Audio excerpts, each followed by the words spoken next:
Então nós estamos aqui nessa história de Eliseu, segundo Reis 9. Então lembrando que depois de todas essas histórias que nós vimos do ministério de Eliseu, ele agora está cumprindo o que vai ser, na verdade, a parte final do ministério dele, embora ele não está no final da vida. Nós mostramos a cronologia da vida de Eliseu. Ele ficou muitos anos depois disso. Já fizemos uma linha cronológica para mostrar isso. Aqui agora nós temos uma outra forma também, não do tempo de Eliseu. Esse aqui na verdade é um resumo de todo o reino unido, o reino dividido, e os reis, não cada rei, mas cada família real que governou durante o tempo do reino dividido. Então isso é só para a gente ter também uma visão do contexto histórico, para a gente poder entender um pouco melhor. Essa época de Eliseu, essa época que está vivendo, seria nessa terceira família real, terceira dinastia de Israel, que é essa família o primeiro rei foi o pai de Acabe, chamado Onri, mas ele não é tão conhecido, então a gente conhece a família real mais pelo nome de Acabe. E o último rei dessa família é o que está governando nessa época de Eliseu, que é o rei Jeorão. Então, só para a gente ter essa ideia de sequência, porque ele vai, nessa profecia em que o Eliseu manda um dos filhos dos profetas para ungir Jeú, ele traz uma profecia. Vamos reler, a gente leu na última aula, mas vamos reler aqui em 2 Reis 9, só para a gente poder entender por que nós estamos colocando todas essas famílias aqui para ver. Então, no início do capítulo 9, Eliseu chama um dos filhos dos profetas e manda ir até Ramote Gileade, que ficava longe, ficava do outro lado do rio Jordão, e era para procurar então Jeú, filho de Josafá, filho de Ninsi, e era para ungí-lo como rei sobre Israel.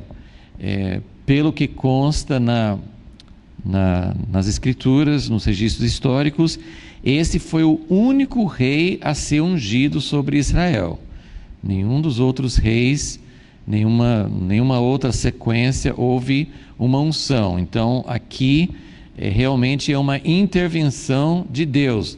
Havia profecias, como nós vamos mostrar. Havia profecias, Jeroboão foi infiel, então Deus mandava um profeta e dizia: olha, eu vou julgar a sua família, não vai ficar ninguém. Aí vinha outra pessoa, tomava o poder, mas não através de uma unção profética, né? Deus não mandava um profeta, não mandava alguém para ungir estamos falando aqui sobre essas linhagens, sobre essa história do reino dividido. Então Jeú foi o único.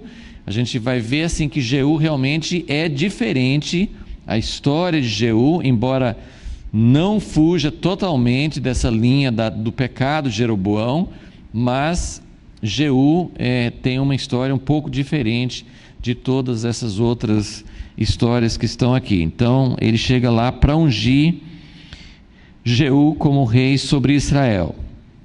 Então, versículo 4, o jovem profeta foi lá, ele encontrou, estou resumindo porque a gente já leu essa parte antes, ele viu os capitães do exército ali, porque eles estavam no meio de uma guerra, e numa guerra justamente contra Hazael, que nós já vimos a história de como Eliseu foi lá e falou com Hazael que ele seria o próximo rei da Síria. Então, nessa história que aconteceu não muito tempo depois, mas um pouco depois daquela outra, Hazael já é rei da Síria e Hazael está fazendo guerra contra Israel, que também foi tudo previsto pelo profeta. Azael foi colocado no poder justamente como um juízo sobre Israel por causa dos pecados de Israel. Então eles estão no meio dessa guerra. Inclusive o filho de Acabe, que é rei, Jeorão, ele já foi ferido na guerra. Então ele nem está ali presente, mas tem os outros capitães do exército que continuam com a batalha, ok? Então ele chega lá e fala que ele quer falar com Jeú, versículo 6. Então o jovem profeta entrou na casa, derramou azeite sobre a cabeça de Jeú e lhe disse: assim diz o Senhor Deus de Israel: ungi-te rei sobre o povo do Senhor, sobre Israel. E nós comentamos isso na última aula, falando que, embora os reis não fossem tementes a Deus, não servissem a Deus, e a maioria do povo também não, Deus ainda fala que o povo é povo dele. Então, quando nós olhamos para a situação da igreja hoje, a que eu me refiro quando falo igreja? O povo de Israel naquela época era, como se fosse a igreja hoje.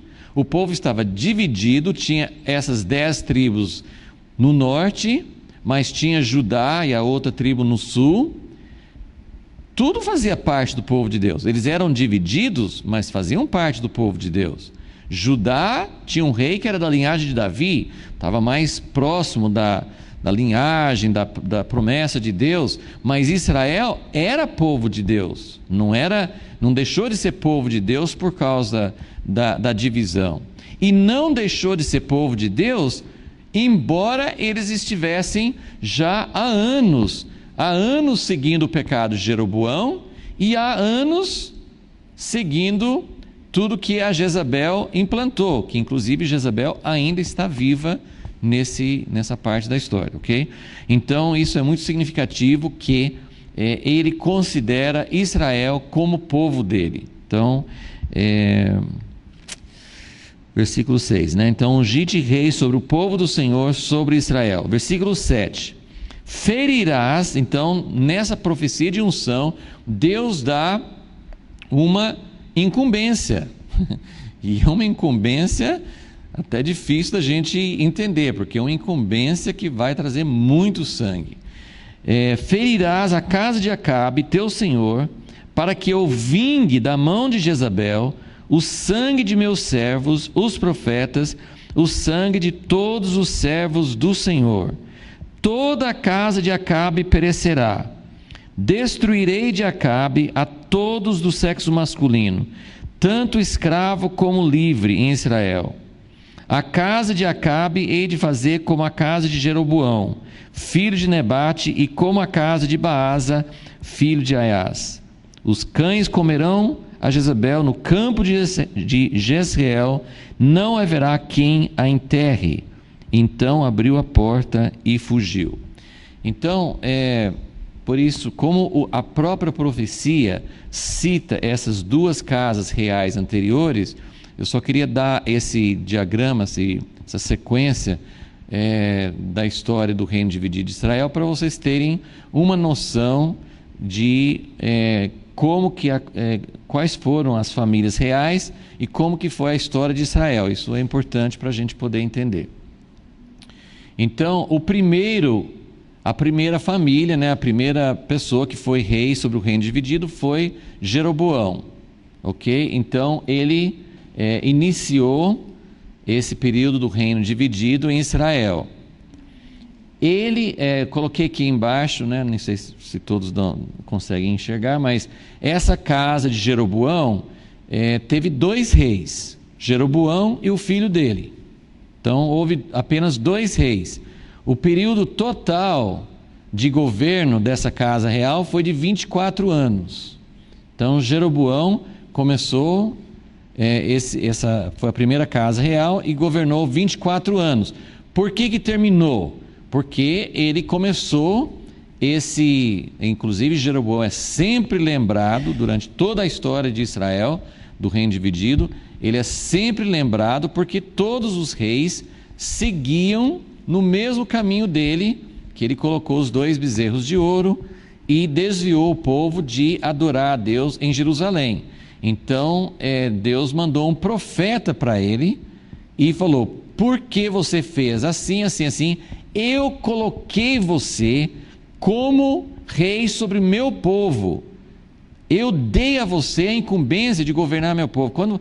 Quando eu leio essas passagens, eu vejo assim, quanta importância, quanta responsabilidade. E como eu falei assim, ser um líder, ser alguém que tem responsabilidade no povo de Deus, tem muitos níveis de liderança. E qualquer tipo de liderança, seja alguma liderança numa família ou num grupo de oração, numa comunhão, qualquer que seja a nossa área de responsabilidade, é muita responsabilidade a gente representar Deus, a gente liderar o povo de Deus no lugar de Deus. E ele fala: se você lidera e lidera desviando o povo dos meus caminhos, o meu juízo vai cair sobre vocês. Então, logo no tempo do filho de Jeroboão, já entrou a segunda casa. Baasa chegou e matou todo mundo.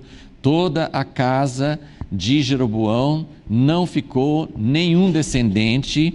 Por isso que ele fala assim no versículo 9: a casa de Acabe hei de fazer como a casa de Jeroboão, filho de Nebate. O que ele fez na casa de Jeroboão?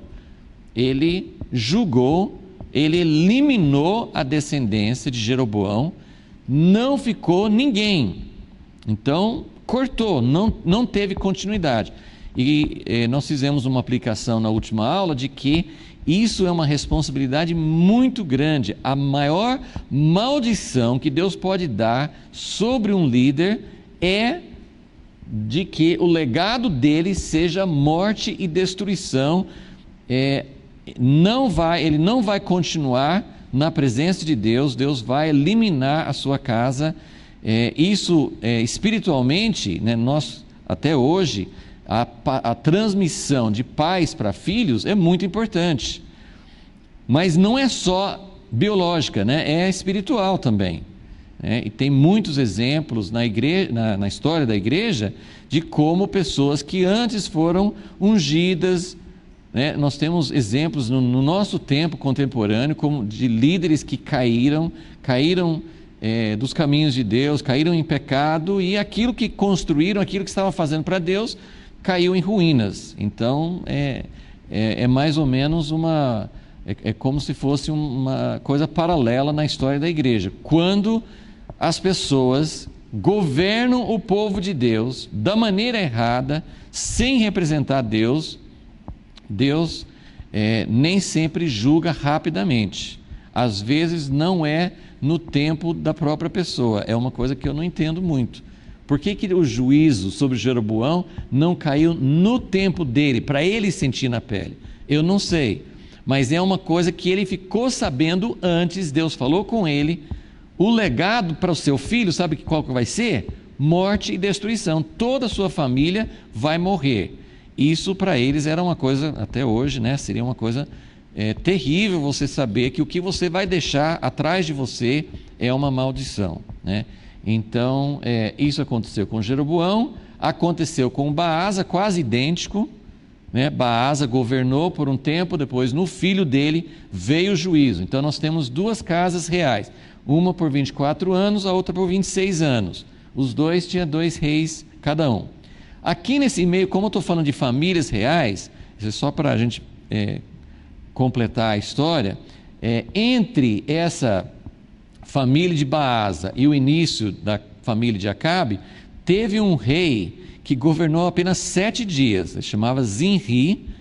Ele governou 7 dias, mas foi ele que matou toda a casa, toda a descendência de Baasa. Só que ele mesmo morreu logo em seguida, então ele não ficou. Aí entrou a família de Onri, que era o pai de Acabe.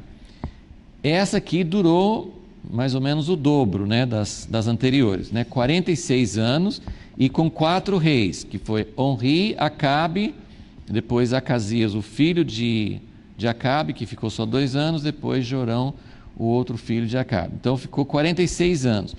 Essa foi a pior de todas, né? Mais de uma vez nas Escrituras fala que Acabe foi o pior rei e atribuiu em grande parte a Jezabel.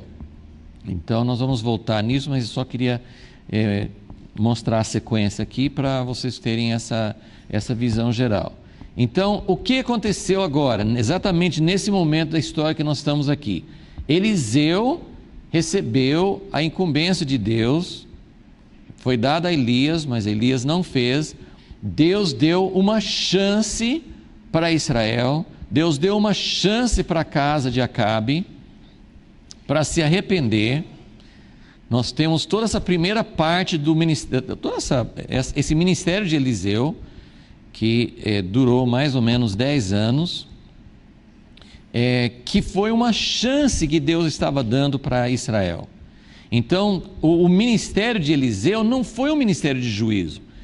Eliseu fez poucas coisas de juízo. Elias foi mais, né, matando os profetas de Baal e depois trazendo fogo do céu e trazendo seca. E assim, Elias é mais visto como um profeta de juízo. Eliseu, ele é visto como um profeta de misericórdia, de compaixão. Ele multiplica os pães, ele manda os exércitos embora sem... ele não permite que eles façam mal para Israel, mas ele também não traz morte. Mas no fim, Eliseu tem uma incumbência muito difícil, que é essa de colocar Azael sobre a Síria e de colocar Jeú sobre o povo de Deus. E Jeú então é ungido para executar o juízo de Deus sobre Acabe, coisa que Elias tinha profetizado lá naquele campo de Nabote. Elias profetizou que Deus ia trazer juízo pesado sobre a família de Acabe, porque ele se vendeu para fazer o mal, ele fez coisas piores do que todos os reis antes dele. Ele levou o povo de Deus para mais corrupção, para mais longe de Deus, e que Deus iria julgar. Só que Deus demorou para trazer esse julgamento. Agora Eliseu, chegou a hora, chegou o momento do juízo. Então Eliseu, que é o profeta da compaixão, Eliseu que é o profeta que chorou quando ele falou com Azael, isso é minha interpretação, não é o que a Bíblia diz, mas minha interpretação, que ele nem quis ir para ungir Jeú. Ele mandou um dos seus discípulos, né? Ele mandou um dos filhos dos profetas para ungir Jeú, porque assim como ele achou muito triste ver o que Azael ia fazer, com certeza Eliseu também estava chorando por dentro por causa de tudo que ia acontecer com Jeú, porque os próximos, né, as próximas histórias, né, que é o resto do capítulo 9 aqui, de 2 Reis, e o capítulo 10 inteiro, é um banho de sangue. Jeú vai trazer morte e ele mata a descendência de Acabe, ele mata os amigos de Acabe, ele mata os conselheiros de Acabe, e depois ele enche o templo de Baal, mata todos os adoradores de Baal. Assim, é muito sangue, muito sangue. Então Eliseu, ele nem foi, minha interpretação, né? Ele nem foi, ele mandou, ele tinha que fazer, mas ele era uma pessoa que chorava por causa disso. Mas por causa de Jeú, depois mais na frente nós vamos estudar mais sobre Jeú. Nesse momento a gente só quer ver do ponto de vista de Eliseu e o que Deus estava fazendo. Mas por causa de Jeú ter executado o que Deus queria que ele fizesse, Deus deu a Jeú mais tempo. Olha como é diferente o tempo de Jeú, né? A descendência dele vai completar 5 reis, quer dizer, 4 descendentes dele, depois dele, dura um total de 102 anos. Então foi o período mais longo. Ele foi o único que foi ungido por Deus, ele foi o único que recebeu um elogio de Deus, embora ele também continuasse. Então, o que Jeú fez? Ele eliminou tudo que Jezabel fez. Ele apagou todo o culto a Baal, o templo de Baal, tudo que a Jezabel tinha feito, Jeú desfaz. Ele traz uma limpeza, mas ele não limpa o que Jeroboão fez. Ele continua. E por isso que Deus falou assim: bom, vou dar um tempo maior para você, mas também você também não vai, seu reino não vai continuar. E depois de Jeú, depois desse tempo, então vai mais, a partir desse momento na história, vai mais 100 anos de história do reino dividido. E depois que termina a dinastia de Jeú, eu coloquei outros aqui porque são meio miscelânea. Entrou um, depois entrou outro, não tem uma família real, talvez um tinha um filho, não me lembro agora, mas tem mais 5 reis antes do reino dividido do norte ser levado cativo. Então nós temos mais 41 anos e 7 meses aqui, que vai completar a história do reino dividido do norte, ok? Então isso é mais ou menos só para a gente ter uma visão histórica e para a gente lembrar de como Deus julga. Deus permite, né? Deus às vezes demora para trazer o juízo, mas o juízo virá. E isso a gente pode colocar bem firme no nosso coração, que tudo que está sendo feito por lideranças, por nós mesmos, de infidelidade a Deus, por nos afastarmos de Deus, por não mantermos a nossa lealdade, devoção real a Deus, tudo isso será julgado um dia.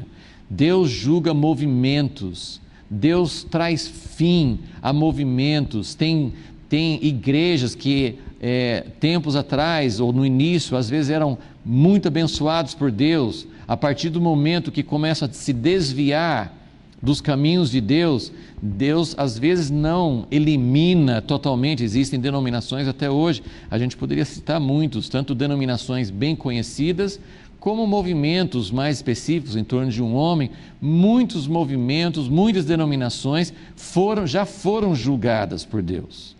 Deus acabou com a influência, com o poder que aquele grupo tinha, com aquela denominação, a gente pode comparar esses líderes do povo de Deus. Então, o juízo vem. Agora, este juízo em particular, então agora nós queremos, isso aqui é para dar uma visão geral. Agora, especificamente, agora eu quero só falar um pouquinho sobre o significado desse momento histórico. Deus avisou a todos eles. Deus mandou um profeta, em 1 Reis 14, Deus mandou um profeta falar com Jeroboão. Porque você não foi fiel, eu vou trazer juízo sobre sua casa. Depois sobre Baasa, 1 Reis 16, Deus mandou outro profeta falar com Baasa. Você não foi fiel, eu vou trazer juízo sobre você. Para Acabe, foi o próprio Elias que avisou. Acabe, porque você fez assim, assim, assim, eu vou trazer juízo sobre você. A gente até leu essa passagem na última aula.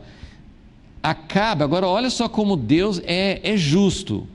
Acabe, nós vamos falar um pouquinho mais sobre isso, Acabe e Jezabel, só para a gente entender um pouco, pelo menos, do significado espiritual desse momento histórico.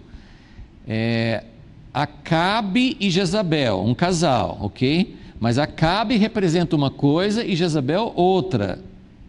Os dois foram, os monarcas, os governantes de Israel, mas Acabe, embora ele fosse muito culpado diante de Deus, mas a Bíblia coloca que a responsabilidade maior nesse caso, ele foi responsável porque ele não deveria ter seguido a Jezabel, mas quem é colocado assim como a fonte, a influência maligna é Jezabel. Acabe foi uma pessoa fraca, uma pessoa que não assumiu a posição dele diante de Deus e seguiu Jezabel naquilo que ele não deveria ter seguido. Em 1 Reis 21, que é onde Elias dá esse juízo, dá essa sentença de juízo para Acabe, depois Acabe se arrepende.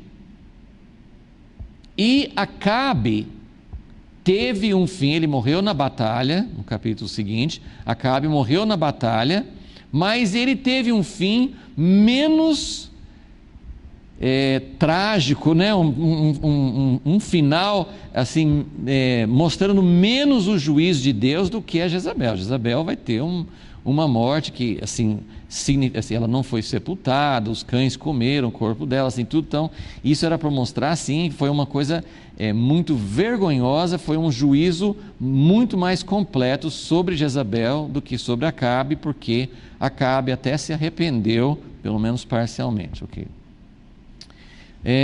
Então agora eu quero fazer, mostrar um paralelo na vida de Jesus, mas antes eu quero sim voltar para o versículo 7 aqui, antes da gente deixar 2 Reis 9.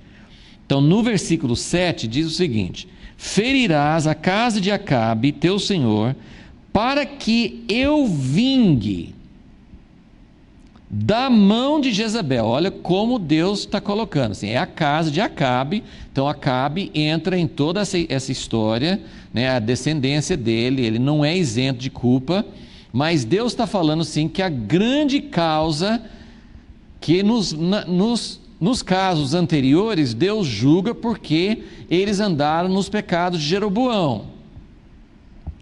Isso foi muito sério, foi um pecado que contaminou toda a história do reino dividido de Israel, mas Jezabel foi muito além e foi muito pior. Então agora Deus está falando, eu vou trazer juízo sobre a casa de Acabe. Ele, assim, como esse pecado é muito pior do que de Jeroboão, ele nem fala, porque em todos os outros casos, sim, eu vou julgar vocês porque vocês andaram, o próprio Jeroboão que começou, Baasa seguiu, então eu vou julgar vocês por causa do pecado de Jeroboão, ok? Por causa do pecado de Jeroboão. Agora, no caso da casa de Acabe, não foi por causa do pecado de Jeroboão, não que ele não seguisse também, mas eles estavam numa coisa muito além. Então, a causa do julgamento era algo além, muito pior do que o pecado de Jeroboão. E tinha um agravante. O que Jezabel fez pior do que Jeroboão?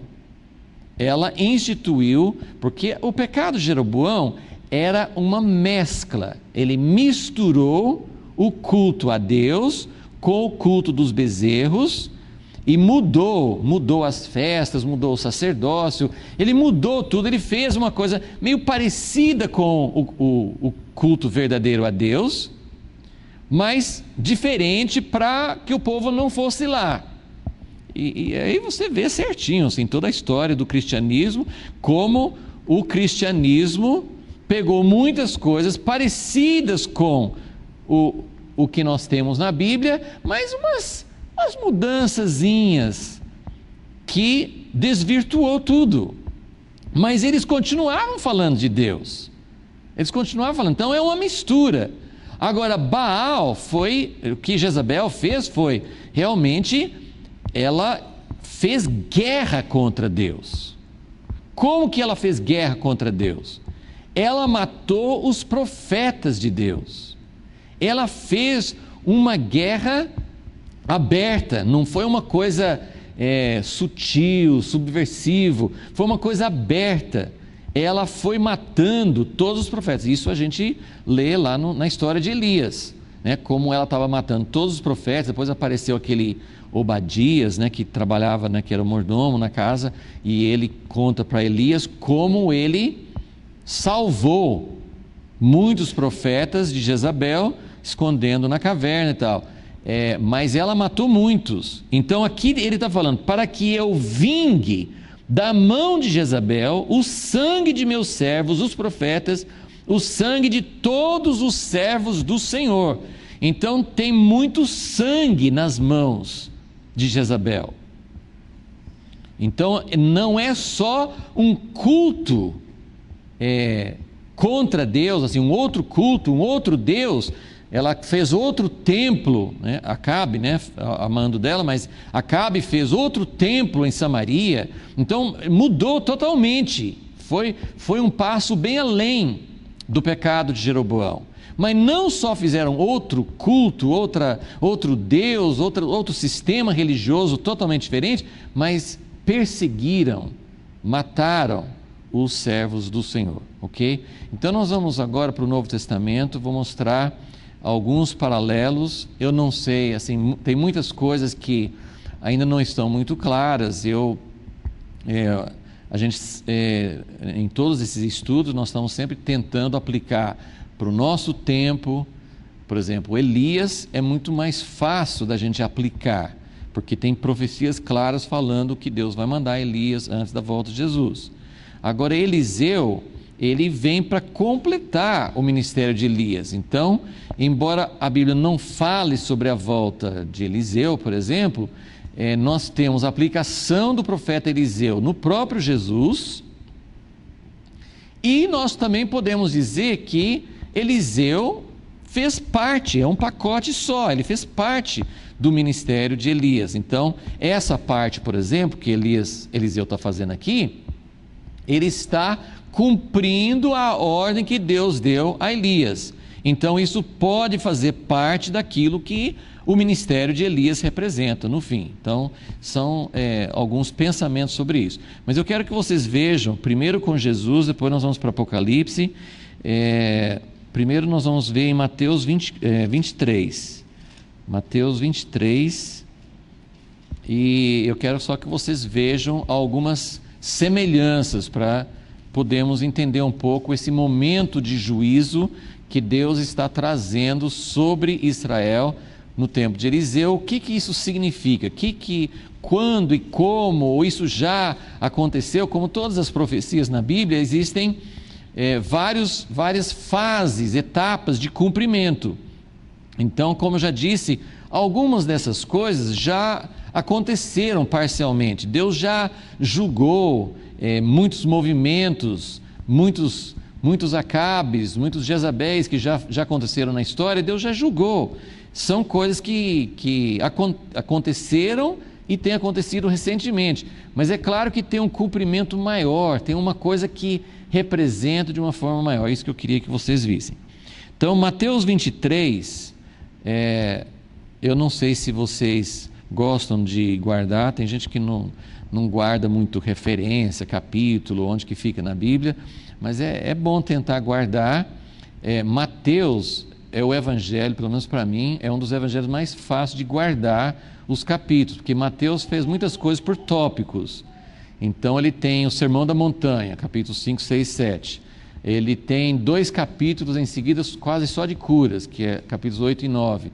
Ele tem um capítulo inteirinho de parábolas, que é o capítulo 13.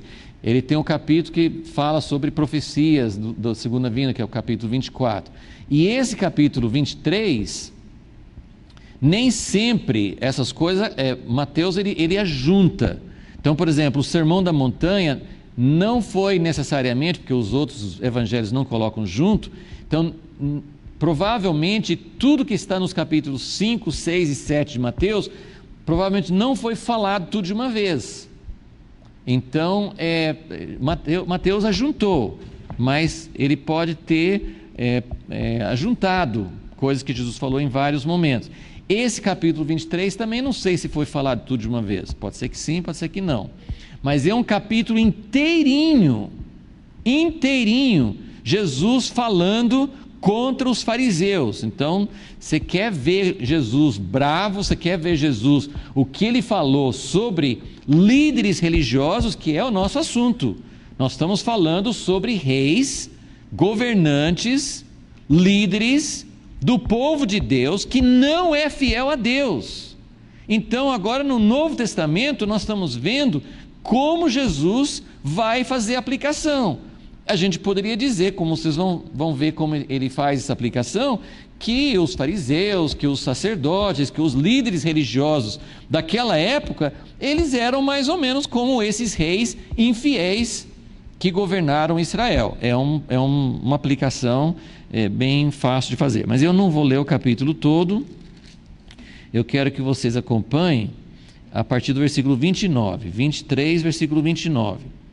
Ai de vós, escribas e fariseus, hipócritas, edificais os sepulcros dos profetas, adornais os monumentos dos justos e dizeis: se estivéssemos vivos no tempo de nossos pais, não teríamos sido cúmplices seus no derramar o sangue dos profetas. Assim vós mesmos testificais que sois filhos dos que mataram os profetas. Enchei vós, pois, a medida de vossos pais. Serpentes, raça de víboras, como escapareis da condenação do inferno? Portanto, então ele com essa introdução, né, ele fala assim, que eles são hipócritas. Por quê? Porque eles ficam fazendo monumentos, né, eles ficam falando, né, da memória de profetas do passado, e dizendo assim, muitos profetas foram mortos pelo próprio povo de Deus. E eles estão dizendo, puxa, mas esse profeta foi um homem, um grande homem de Deus, como a gente respeita a memória dele. Se fosse nos nossos dias, a gente teria aceitado, a gente teria recebido a mensagem, a gente teria acompanhado, né? E ele diz, isso é hipocrisia, porque Jesus sabia que dentro de pouco tempo, dias, quando Jesus falou isso, provavelmente dentro de alguns dias, eles iam matar o próprio Jesus, e eles que foram responsáveis, né, principalmente, né, os líderes que incitaram. Então ele está dizendo, enchei, versículo 32, enchei vós, pois, a medida de vossos pais. Aí versículo 34, portanto, eu vos envio profetas, sábios e escribas. A uns matareis e crucificareis, a outros açoitareis nas vossas sinagogas, e os perseguireis de cidade em cidade. Assim recairá sobre vós todo o sangue justo derramado sobre a terra, desde o sangue do justo Abel até o sangue de Zacarias, filho de Baraquias, a quem matastes entre o santuário e o altar. Esse Zacarias, isso não tinha acontecido no tempo de Eliseu. Foi algo que aconteceu, aliás, foi contemporâneo, eu acho que foi contemporâneo de Eliseu, mas aconteceu em Judá, não aconteceu nessa outra parte, mas foi algo que aconteceu depois dessa época. Então ele está falando sobre todo o sangue justo derramado sobre a terra, incluindo todas essas pessoas. Em verdade vos digo que todas estas coisas hão de vir sobre esta geração. Então, eu queria fazer esse paralelo com Jesus. Eliseu é uma figura de Jesus. Muitos milagres que Eliseu fez, como multiplicar os pães, ressuscitar, que mais? Vários milagres que Jesus fez, que Eliseu fez, Jesus fez depois, né? Milagres semelhantes, e o coração dele, ele era uma pessoa que tinha compaixão pelas pessoas.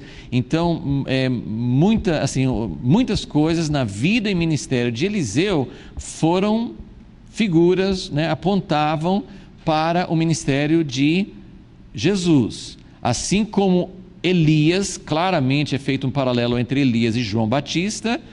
Depois de Elias veio Eliseu, depois de João Batista veio Jesus. Então é bastante semelhante. Mas assim como Eliseu, que embora não quisesse trazer juízo, Eliseu, o coração dele, ele chorava ao ver o juízo que viria. Jesus também chorou sobre Jerusalém. Então ele fala aqui duro contra os fariseus, mas depois ele começa, depois nós vamos ver em outro lugar, em Lucas, fala que ele chorou nesse momento. Versículo 37, Jerusalém, Jerusalém, que mata os profetas, apedrejas os que te são enviados. Quantas vezes quis eu ajuntar os teus filhos, como a galinha junta os seus pintinhos debaixo das asas, e tu não quiseste. agora a vossa casa vos ficará deserta, pois eu vos digo que desde agora não me vereis mais, até que digais, bendito aquele que vem em nome do Senhor. Então, nós vamos agora para Lucas, que vai descrever um pouco mais isso, mas assim, Jesus não ungiu um rei cruel sobre Jerusalém, ele não fez exatamente o que Eliseu fez, mas existe um grande paralelo, porque assim como chegou o momento, eu queria que vocês lembrassem dessa linha. Elias recebeu de Deus, quando ele reclamou com Deus no Monte Sinai, Deus falou assim: tá, eu vou julgar Acabe e Jezabel, eu vou julgar Israel, e para isso tem que fazer 3 coisas, que era ungir Eliseu, Azael e Jeú. Então, mas Deus deu um tempo, e todo o ministério registrado de Eliseu é para mostrar esse tempo de misericórdia, esse tempo de longanimidade que Deus deu para Israel. Só que agora, nesse momento que nós estamos vendo na vida de Eliseu, chegou o momento. Deus falou assim: chega, já dei avisos, dei chances, dei várias oportunidades, agora chegou a hora. Coloque Azael lá e coloque Jeú, coloque os 2 reis, porque esses 2 reis vão trazer juízo sobre o meu povo. Jesus, da mesma forma, ele também está dizendo: olha, eu trouxe uma oportunidade, eu abri uma grande porta para o reino de Deus. Então agora vamos virar para Lucas 19, aqui no contexto de Mateus 24, ele está falando com os fariseus, e está falando: Jerusalém, Jerusalém, quantas vezes eu quis proteger vocês, eu queria juntar vocês como uma galinha junta os pintinhos, mas vocês não quiseram. Em Lucas 19 é mais dramático o que ele fala.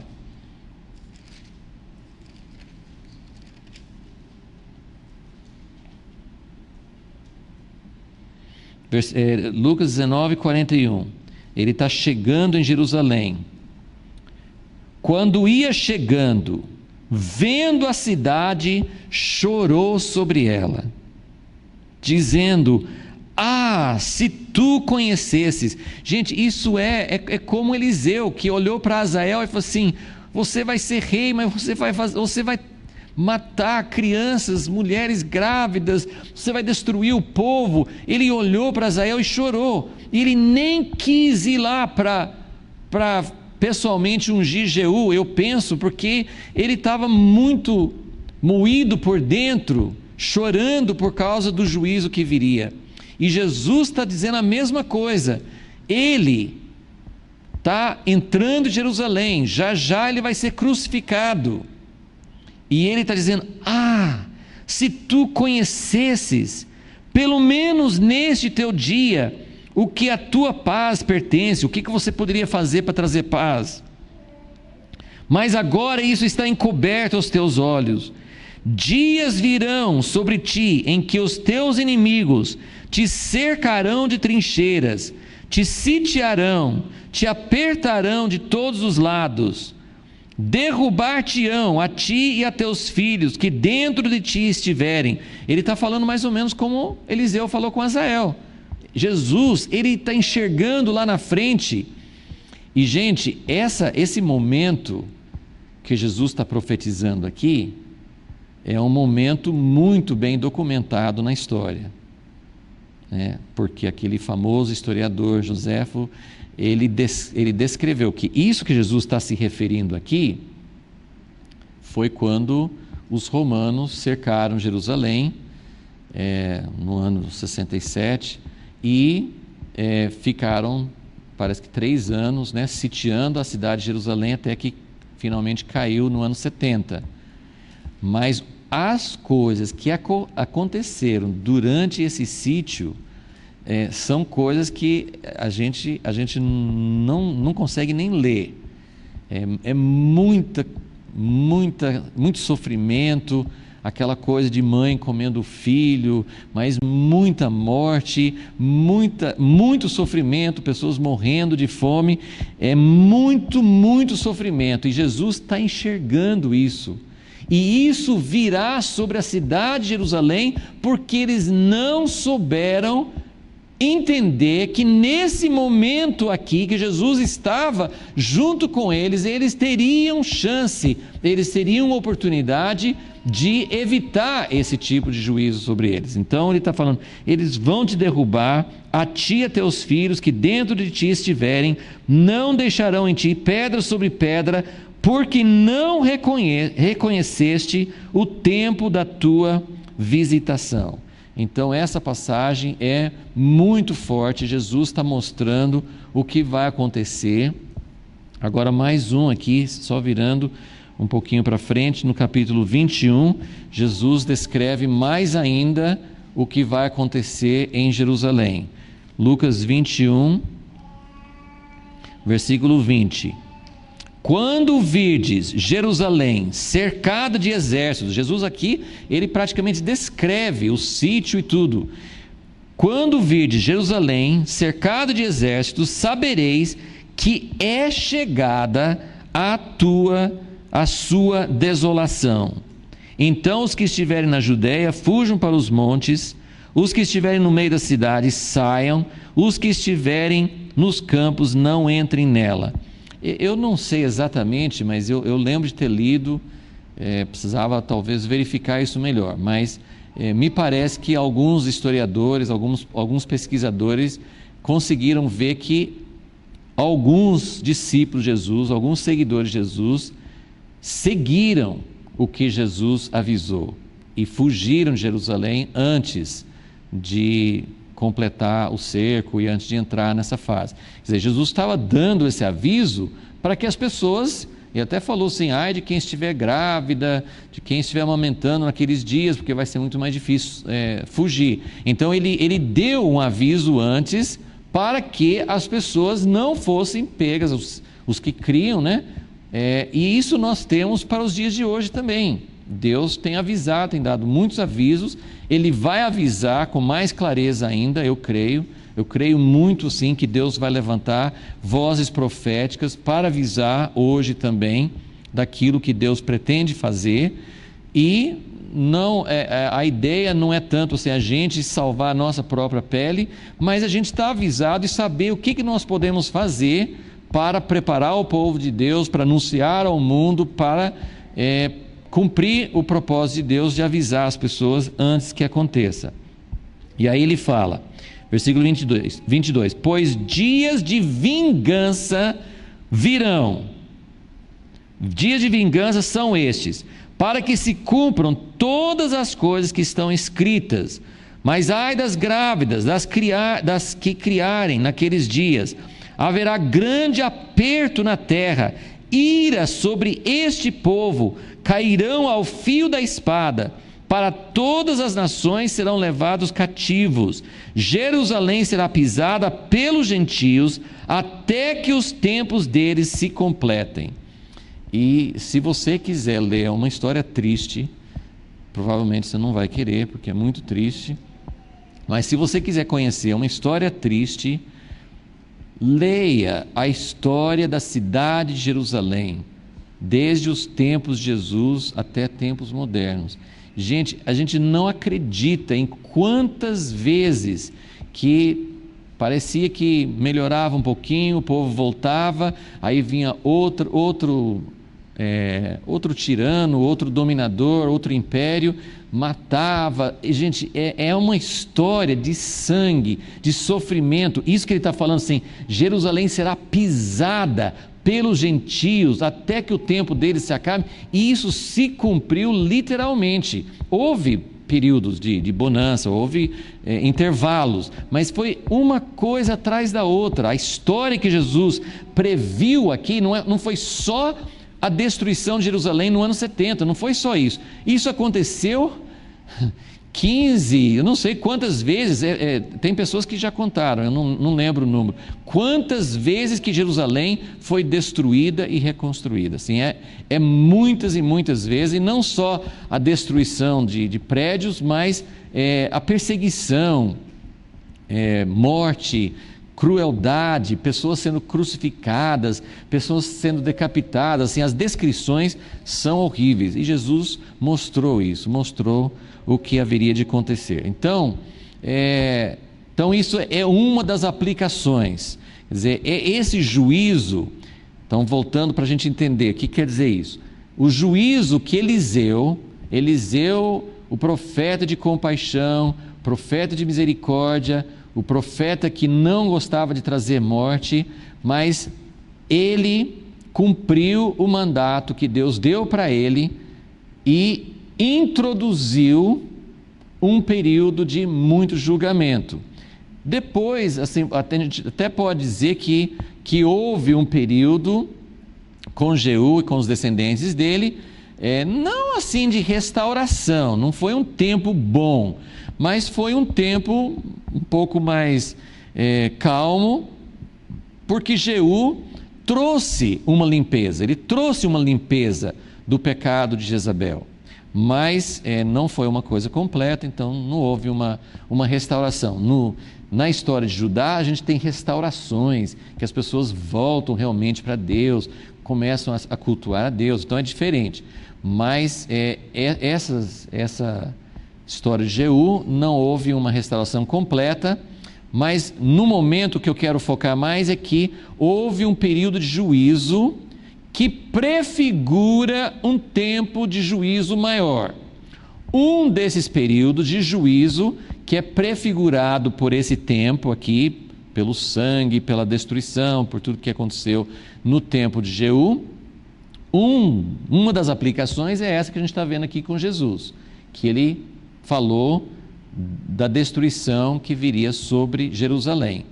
Mas tem uma outra, quem suspirou, falou assim, acabou, Jerusalém está nas mãos dos judeus, agora está tudo bem. Então tem uma história que não se completou ainda. Então agora nós vamos para o Apocalipse, não vamos demorar muito, mas eu queria só mostrar um pouco da aplicação desse juízo no tempo do fim. Primeiro nós vamos para o capítulo 2, Apocalipse 2, para mostrar, é a única vez que Jezabel é mencionada no Novo Testamento, ok? Tem uma vez só. Balaão é mencionado várias vezes, né? Mas Jezabel é uma vez só. E hoje as pessoas falam muito, não sei se vocês ouviram assim, muito, não é talvez tão comum, mas assim, não é difícil você ver livros, tem vários ensinamentos, pessoas que falam sobre o espírito de Jezabel, o que Jezabel representa, e como sempre tem coisas que são meio viajadas, meio fora do contexto, tem coisas que são certas, mas vamos ver o que a Bíblia fala. A Bíblia faz uma aplicação de Jezabel aqui por nome no capítulo 2, uma das cartas às igrejas, é a carta à igreja de Tiatira. Essa igreja de Tiatira é uma das piores, porque você tem vários graus, né? As 7 igrejas, tem algumas que são uma mistura, tem umas coisas boas e umas coisas ruins, tem umas que são só ruins, não fala nada de bom, e tem 2 que não fala nada de ruim. Então você tem vários tipos de igrejas. Essa igreja de Tiatira tem assim, meio rapidinho no começo, no versículo 19 fala: eu conheço as tuas obras, teu amor, teu serviço, tua fé, tua perseverança, sei que as tuas últimas obras são mais numerosas do que as primeiras. Então ele dá algum crédito no início. Só que daí, a partir do versículo 20 até o fim, é só juízo, é só falando coisas ruins. E tudo por causa da Jezabel, né? Versículo 20: mas tenho contra ti que toleras a Jezabel, mulher que se diz profetiza. Veja só, o que isso tem a ver com a Jezabel histórica? Jezabel era filha de um rei, não de Israel, né? Jezabel era filha de um rei Sidônio, ele era rei e sacerdote de Baal, o pai da Jezabel. Então Jezabel, ela não só foi governante de Israel, mas ela se incumbiu de perseguir os servos de Deus e de instituir o culto a Baal. Ela tinha uma missão na vida, ela tinha uma missão. E ela foi muito zelosa, muito forte na missão dela. Então aqui, ela é chamada de profetisa.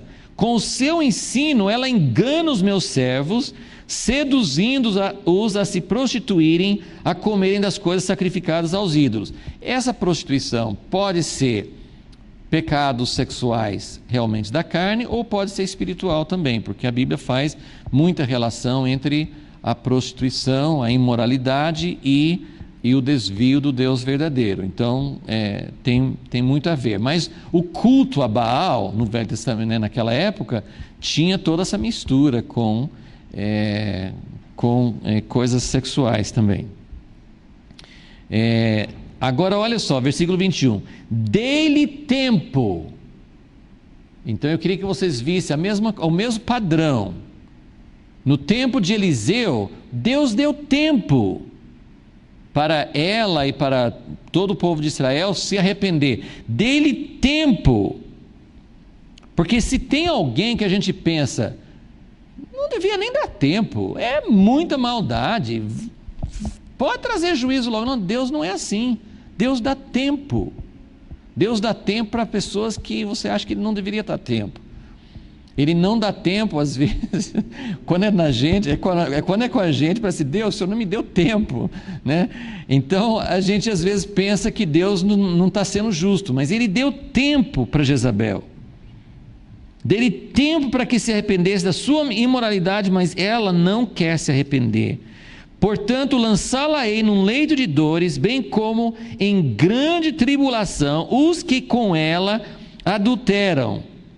Caso não se arrependam das obras que ela incita, ferirei de morte a seus filhos. Então todas as igrejas saberão que eu sou aquele que esquadrinha os rins e os corações, darei a cada um de vós segundo as vossas obras. Certo? Então, aqui nós temos uma aplicação dentro da igreja, mostrando que Jezabel é alguém que desvia, que seduz. O que é seduzir? Seduzir é oferecer coisas muito atraentes. Elias falou 2 vezes com Acabe: você se vendeu para fazer o mal. O que é se vender? Você troca a verdade, troca a fidelidade a Deus por uma coisa atraente, uma vantagem. E tem muitas coisas no cristianismo hoje que são um desvio do verdadeiro em troca de uma vantagem, em troca de um benefício. Então nós temos essa sedução acontecendo, e todo pecado acaba sendo algo que nos seduz para deixar o verdadeiro em troca de uma coisa falsa, mas que traz alguma vantagem, algum prazer, algum retorno pessoal. Então, ela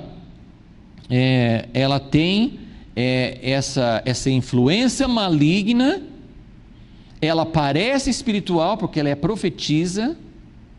Então, ela representa, ela é forte na linha espiritual, como Jezabel. Ela era uma pessoa que defendia um culto errado, né? Mas ela tinha, então, Jezabel, ela tem uma representação religiosa, mas ela seduz para o erro, ok?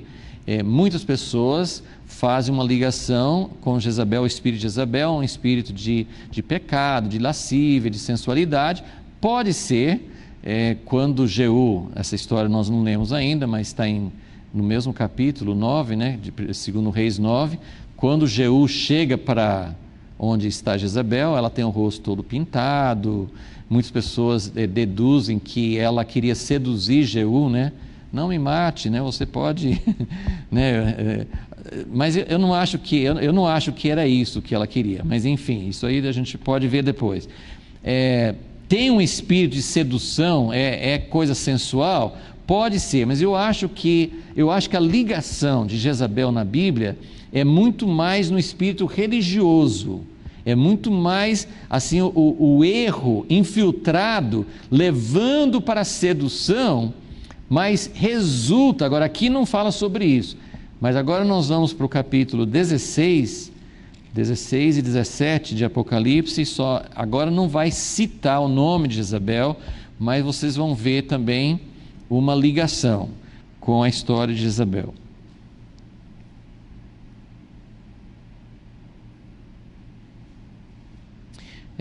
No capítulo 16, eu só queria mostrar assim, vem o juízo das 7 taças. No versículo 4 fala, 16:4, o terceiro anjo derramou sua taça nos rios e nas fontes das águas, se tornaram em sangue. Então ouvi o anjo das águas dizer: justo és tu, ó Senhor, que és e que eras, o santo, porque julgaste estas coisas. Porquanto derramaram o sangue de santos e profetas. Então agora a nossa ligação com Jezabel vai ser essa questão do sangue, da perseguição. Então, Jezabel, como nós vimos, a sentença de Deus que Jeú iria executar foi por causa de Deus que falou assim: eu vou me vingar do sangue. Agora pensa só quantos anos passaram. Jezabel tinha matado muitos profetas, Deus fez várias coisas, mas ele não tinha julgado Jezabel ainda, mas Deus lembra do sangue derramado, Deus lembra da perseguição, Deus lembra da injustiça. A gente precisa ter um entendimento muito forte da justiça de Deus.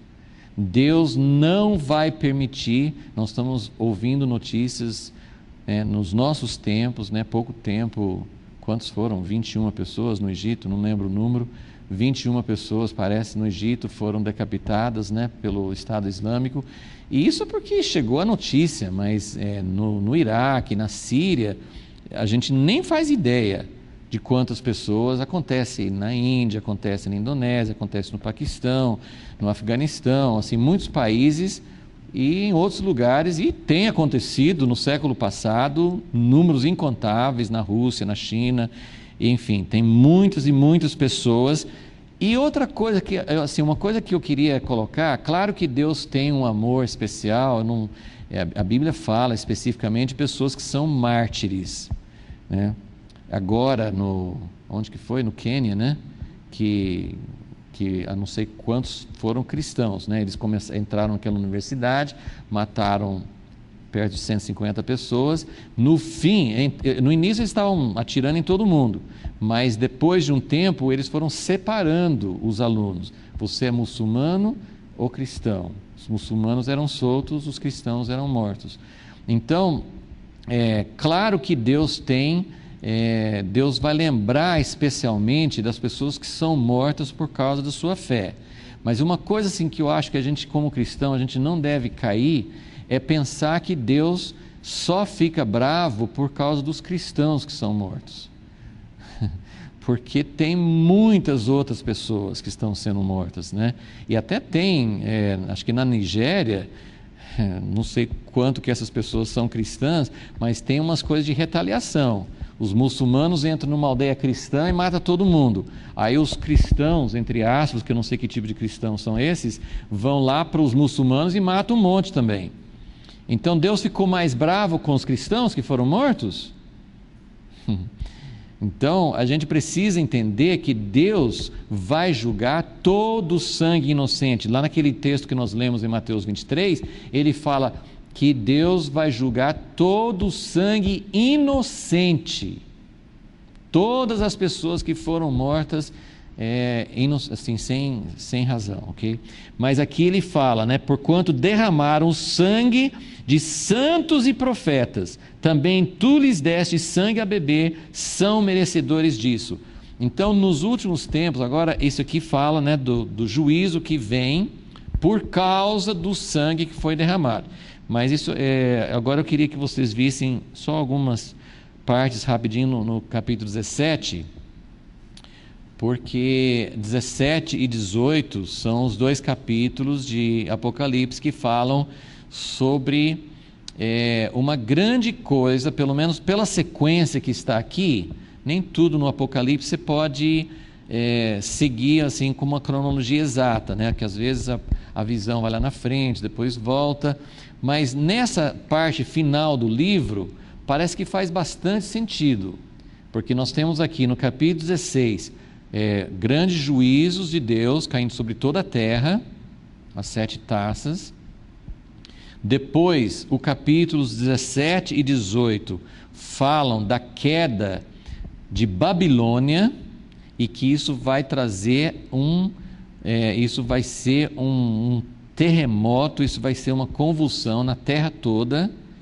E capítulo 19 é a segunda vinda. Então parece que tem muito a ver com os acontecimentos finais, né? Então tem os juízos que vêm sobre toda a terra, tem a queda de Babilônia, que tem uma grande discussão sobre o que é Babilônia, e depois a segunda vinda. Então esses juízos que Deus está falando, então mais uma vez eu estou fazendo uma ligação com Eliseu. Eliseu foi ordenado por Deus para colocar Jeú como rei sobre Israel, para trazer juízo contra a casa de Acabe e Jezabel, porque ele queria vingar o sangue que ela derramou, ok? Então eu queria que vocês vissem isso aqui, apareceu aqui no capítulo 16 e vai aparecer aqui de novo.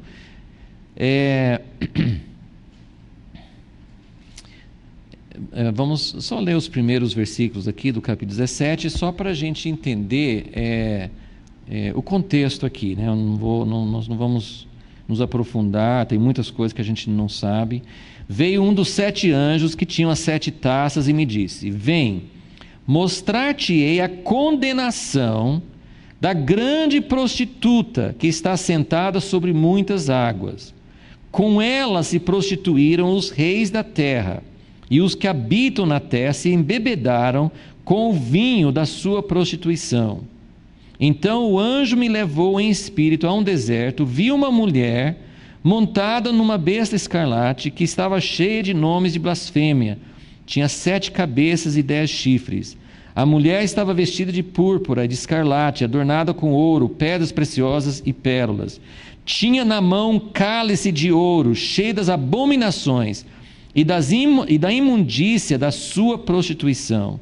Na sua testa estava escrito: mistério, a grande Babilônia, a mãe das prostituições e das abominações da terra. Vi que a mulher estava embriagada com o sangue dos santos e com o sangue das testemunhas de Jesus. Ok? Então depois vai contar como ela vai ser morta, e é bem complexo. A gente eu não entendo muita coisa aqui, e não seria o momento para a gente tentar estudar. Eu só queria fazer um paralelo. Essa mulher é um paralelo a Jezabel. Não usa o nome Jezabel, usa o nome Babilônia, mas é um outro nome. Mas ela tem muito em comum com Jezabel, porque ela tem a ver com o espírito religioso. Ela está, só para a gente entender assim, ela está montada sobre uma besta. A besta representa o sistema de governo, o sistema do anticristo, o sistema de governos do mundo. Então ela está ligada, e fala assim, que acho que mais na frente, né, que fala, né, que fala que os reis da terra, onde que fala dos reis? A mãe das prostituições,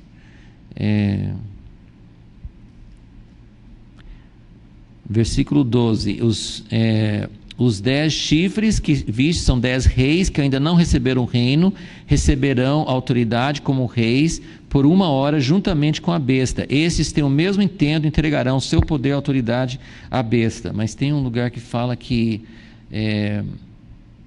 os reis da terra ficaram junto com ela, fazendo prostituição então tem uma mistura entre Jezabel, assim, eu queria só mostrar que Acabe e Jezabel representa essa união. Acabe é o rei de Israel, ele se casou com a filha de um rei e sacerdote de Baal. Então Jezabel, ela veio, houve um casamento entre Acabe e Jezabel, mas o espírito maligno mesmo, né? Acabe é uma pessoa que não tem nenhuma fidelidade a Deus, é totalmente culpado das coisas que ele fez, mas Acabe não é a fonte dessas coisas. Quem matou os profetas não foi Acabe, quem matou os profetas foi Jezabel. Então Jezabel representa essa mulher que está cheia, embriagada com o sangue dos santos, e depois fala,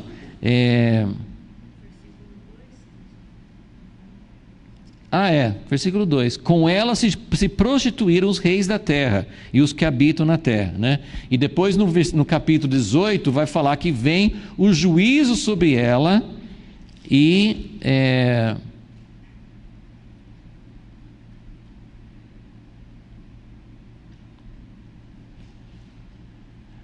que Deus, versículo 18, versículo 20, exulta sobre ela, ó céu, e vós, santos e apóstolos e profetas, Deus contra ela vindicou a vossa causa. Então, é essa ideia assim, de que com o juízo que virá sobre a mulher, sobre os reis, todos estão ligados no mesmo propósito de ser contra Deus. Tem um lugar que fala que eles vão fazer guerra contra 17:14, eles vão guerrear contra o Cordeiro.